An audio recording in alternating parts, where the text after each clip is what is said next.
Welcome to Ned Talks. My name is Kevin Goss, and I have the privilege of pastoring in the Northeast District at Chi United Church.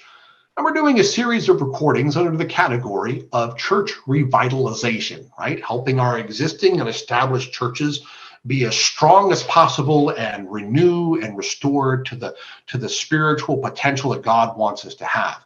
It's not been an easy few years, and we were kind of coming out of something, and we're wanting to be as strong as we can again. Today, I want to just remind us of something, and that is that there are certain types of change that require us to stay long enough to see them happen. All right, what can happen in the first couple of years when you get to a church is you see what needs to happen, right?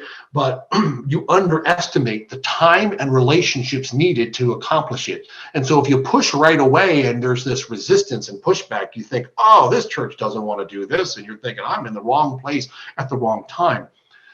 Sometimes it's just a matter of what you see does need to happen, but you've got to become more of their spiritual parent before they'll trust you to walk them through it or to correct and discipline them, right, for the needed changes that have to happen in their lives and in the church.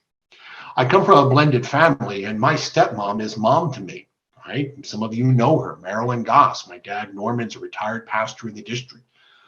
Well, there was a time when I went to live with them, coming from a divorced home, and I went to live with her as, my dad and my stepmom. But over the years, she became mom. Why? It wasn't a title. The relationship developed that she became an integral part of the fiber of who I was.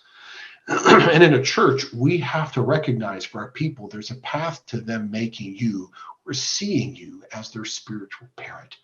When you first arrive, yeah, they love you, but they're just not sure, right? You're not sure of them. They're not sure of you.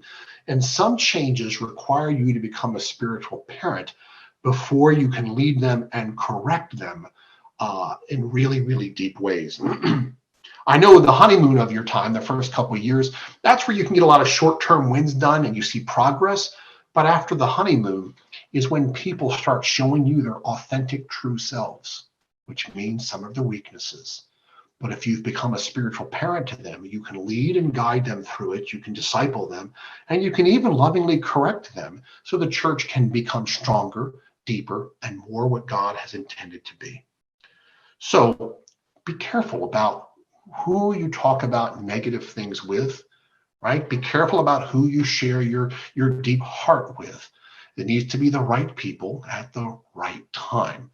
It doesn't mean you don't have places to be transparent and open. It just means you need to be careful with your church that there are certain changes that take a longer period of time, and you have to stay long enough and become a spiritual parent in order to see them through. So think about this and let me know if you'd like to talk more about it. Have a great day.